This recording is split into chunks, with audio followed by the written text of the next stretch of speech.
Good Morning Business, le grand entretien. Le grand entretien ce matin, c'est Nicolas Joly, directeur général d'ICAD. Bonjour. Bonjour Sandra, bonjour Nicolas Joly. Bienvenue dans la matinale de l'économie. ICAD, filiale immobilière de la Caisse des dépôts et consignations. Vous êtes promoteur immobilier, vous êtes une foncière de bureaux et vous avez dévoilé vos résultats 2024 hier soir. On le disait hier avec notre invité, le logement neuf souffre et ça se voit dans vos résultats aussi. Le chiffre d'affaires de ces activités de promotion dont on parle a reculé de 6,1% à 1,2 milliard d'euros. Comment vous expliquez, vous, ce repli, Nicolas Joly ? Le marché du logement neuf souffre parce qu'il y a à la fois un choc dans la demande, une désolvabilisation de la demande, on le voit, et puis un choc de l'offre. Il y a moins de production. Néanmoins, on a tenu un chiffre d'affaires qui s'est quand même relativement stabilisé. Donc, ce que je dirais, c'est qu'on fait face dans ce contexte qui reste effectivement compliqué pour nos deux métiers historiques, qui sont la promotion logement, vous le soulignez, mais également l'investissement bureau. Mais surtout, dans cette année, on a aussi gardé le cap. Et le cap, c'est celui qu'on s'était fixé il y a un an avec notre plan stratégique, Reshape, qu'on avait d'ailleurs partagé sur ce même plateau il y a un an avec vous.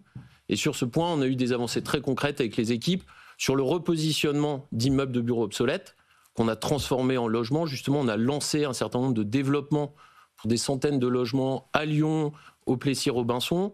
On accélère aussi la diversification de notre portefeuille sur le logement étudiant, qui est un problème au cœur même du problème du logement. On a annoncé hier un partenariat qu'on a signé avec Cardinal Campus pour viser la création de 500 à 1000 logements par an. On accélère aussi sur les data centers. On a lancé les travaux d'un data center Equinix à Saint-Denis-Aubervilliers. On a sécurisé 130 MW pour un projet plus significatif encore à Rungis. Et puis, la mission qu'on s'est fixée chez ICAD, c'est de bâtir la ville de 2050. Et on a eu un gros chantier sur lequel on a travaillé l'année passée, ce sont les entrées de ville. On a produit un livre blanc, entrée de ville, quartier de vie, sur lequel on a beaucoup travaillé, parce qu'on est convaincu que la ville de 2050, elle est déjà là, il faut retravailler ces entrées de ville, et on a déjà un premier partenariat concret, vu qu'on a mis la main sur une dizaine de fonciers précédemment détenus par Casino, et là on va redévelopper 3500 logements, on va retravailler 50 000 m², renaturer ces surfaces qui sont aujourd'hui artificialisées. Donc on fait face dans un environnement qui est compliqué pour le logement et le bureau, mais on garde le cap plus déterminé que jamais. Donc beaucoup de projets de diversification, vous l'avez dit, Nicolas Joly, résidence étudiante, data center, transformation de bureaux. On va encore en parler, mais simplement pour revenir quand même sur les résultats, l'indicateur de référence chez vous, chez ICAD, c'est le cash flow net récurrent. Il s'est réduit de près de 14% en un an. Vous terminez un peu au-dessus des 300 millions d'euros. Est-ce que vous êtes en ligne avec ce que vous attendiez et surtout, projetez-nous dans 2025. Qu'est-ce que vous voyez venir ? On est même supérieur à ce qu'on attendait. On est légèrement supérieur à la guidance qu'on avait donnée au marché sur nos cash flows. Alors effectivement, le cash flow est en retrait pour plusieurs raisons. On a vendu une partie de nos activités de la santé, donc mécaniquement, ça pèse sur le cash flow, mais ça nous a permis de renforcer notre bilan et avoir un bilan solide. Pour traverser la crise qui est la nôtre, c'est une force. Ce sera du capital à redéployer aussi dans notre diversification. Et par ailleurs, sur notre métier d'investissement de bureau, on fait aussi face effectivement à un certain nombre de départs. En 2024, on a eu un certain nombre de départs sur des immeubles de bureaux. Et c'est là tout l'enjeu du repositionnement de notre portefeuille. On a entre 10 et 15% d'immeubles de bureaux qu'on considère à repositionner chez nous. C'est-à-dire que le jour où le locataire part, on considère... Vous vendez ?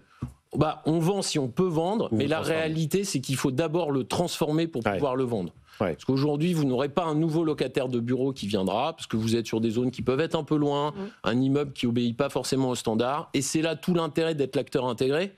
On est l'investisseur de bureau, mais on est aussi ce promoteur qui a cette boîte à outils de développement qui est capable de transformer cet immeuble de bureau en une centaine de logements, je le disais à Lyon sur l'ex-tour Framatome, ou en hôtel. C'est ce qu'on fait à Rungis sur un immeuble aussi. Donc vous le voyez, c'est ça tout l'enjeu de notre portefeuille. Voilà ce qui pèse sur nos cash flows. Mais on a fini finalement mieux que prévu. Et puis pour 2025, on est prudent. On est prudent parce qu'on pense que sur notre métier de l'investissement, ces départs qui sont cristallisés en 2024 vont continuer de peser en année pleine sur nos cash flows.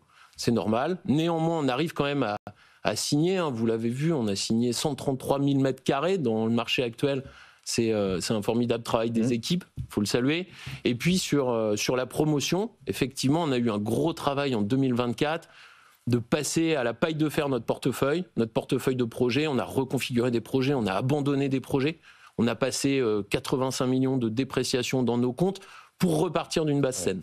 Donc effectivement, ça pèse, notamment sur les cash flows, mais ça nous permet de repartir plus serein sur 2025 dans un environnement qui reste quand même incertain sur le plan macroéconomique. Et politique, hein. Et politique. Incertitude politique. Tout à fait. Le Pinel a disparu, ça doit peser ça sur les réservations de logement neuf, non ? Le Pinel, de manière très simple, c'est 20% de nos réservations chez les particuliers. Donc c'est un coup dur pour la promotion. Et vu l'état des finances publiques, évidemment, le dispositif ne pouvait pas être conduit en tant que tel. Il y a néanmoins des signaux positifs, à la fois dans le diffus, nous on l'a senti en fin d'année, un retour, et vous le voyez dans nos réservations, dans le diffus, donc auprès des particuliers, plus 17% cette année, impact direct de la baisse des taux. On le voit, hein, justement, les acquéreurs peuvent emprunter maintenant à des taux plus bas. Ouais. On va avoir des actions fortes. On a un partenariat avec Meilleur Taux. La semaine prochaine, on va réduire d'1% votre taux d'emprunt. Donc, si vous empruntiez à 3,5, en fait, on va faire en sorte que vous empruntiez comme si c'était à 2,5. Et donc ça, c'est un geste fort. Et puis, on a des signaux positifs aussi, malgré tout, dans la loi, dans le PLF, qui embarque l'extension du prêt à taux zéro. Un dispositif... Ça sera à partir du 1er avril, on a enfin la date. Donc ça, c'est une bonne nouvelle. Également, le dispositif d'exonération sur les donations si vous achetez dans le logement neuf. Donc ça ne va pas remplacer le Pinel, mais à court terme, c'est des actions qui sont positives. Je salue le travail de la ministre Valérie Létard, qu'on a rencontré avec les équipes pour en discuter. Donc c'est points positifs à court terme, mais il faut continuer à travailler sur le moyen terme. Et là-dessus, on a un sujet qu'il faut ouvrir, c'est le statut du bailleur privé. Parce qu'il faut solvabiliser la demande pour être capable justement de recréer de l'attrait des acquéreurs dans le logement. Et puis de l'autre côté, il faut travailler sur l'offre. C'est-à-dire qu'il faut soutenir les maires bâtisseurs, justement, avec des élections municipales qui arrivent en 2026. Oui. C'est aussi la raison pour laquelle on est prudent. Quand vous avez un calendrier électoral avec des municipales dans 1 an et demi, on sait... C'est pas la meilleure des perspectives, hein, maire bâtisseur, maire battu, a-t-on l'habitude de dire. Et justement, il faut changer cet adage. Et là, ça doit être un travail commun, y compris du politique. Là encore, c'est un atelier sur lequel il faut que l'ensemble de la profession s'implique avec la ministre pour justement changer cet adage-là. Et en parallèle, il faut simplifier. Parce que aussi, avoir un choc d'offres, ça passe par la simplification. Et là, il y a des choses qui sont en cours et qui vont plutôt dans le bon sens. On parle de quel délai pour que ça aille dans le bon sens ? On est face à un secteur qui souffre énormément, on l'a dit, face à des défis écologiques énormes. Ça concerne les foncières, ça concerne tous les promoteurs, ça concerne le secteur qui perd des emplois, ça concerne, vous l'avez dit, les particuliers. Il faut que l'écosystème de la rénovation et de la nouvelle construction se structure. Ça va prendre combien de temps ? La fin de cette crise, finalement ? Difficile de donner une date. Ce qui est sûr, c'est qu'il faut avancer, il faut être déterminé et il ne faut surtout pas être figé. Il ne faut pas céder à la tétanie dans un environnement qui est compliqué. C'est ce qu'on fait au quotidien. La conviction profonde que j'ai, qui est partagée avec les équipes, c'est qu'il ne suffit pas de faire le dos rond et de passer cette crise pour que les choses reviennent comme avant. Le monde de demain sera différent du monde d'hier. L'argent va certes coûter encore moins cher qu'aujourd'hui, mais il coûtera plus cher qu'hier. Il faut embarquer les enjeux environnementaux qui s'imposent à nous. Quoi qu'on en dise, ce n'est pas une question de bien ou mal, ils vont s'imposer à nous. Donc, d'une manière ou d'une autre, il faudra, dans une équation financière plus difficile, qu'on soit capable de construire différemment, avec de nouveaux matériaux, pour être capable de répondre à notre mission numéro 1, qui est de produire du logement. Et produire du logement abordable, parce que c'est ça le sujet auquel on est confronté aujourd'hui. Vous avez plus de 2,5 millions de personnes qui sont en attente d'un logement social.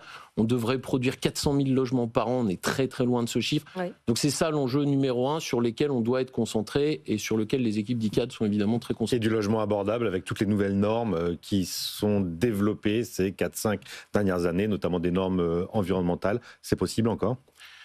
C'est encore possible si on est capable de soutenir les maires bâtisseurs, si on est capable justement de porter la densification, si on est capable éventuellement de donner une prime à ces projets vertueux. Nous, on a il faut de l'argent public, quoi. Entre autres, et il faut solvabiliser aussi la demande. Si vous créez un statut du bailleur privé, vous pouvez aussi avoir des particuliers qui vont être capables de se positionner sur ce marché. Merci beaucoup.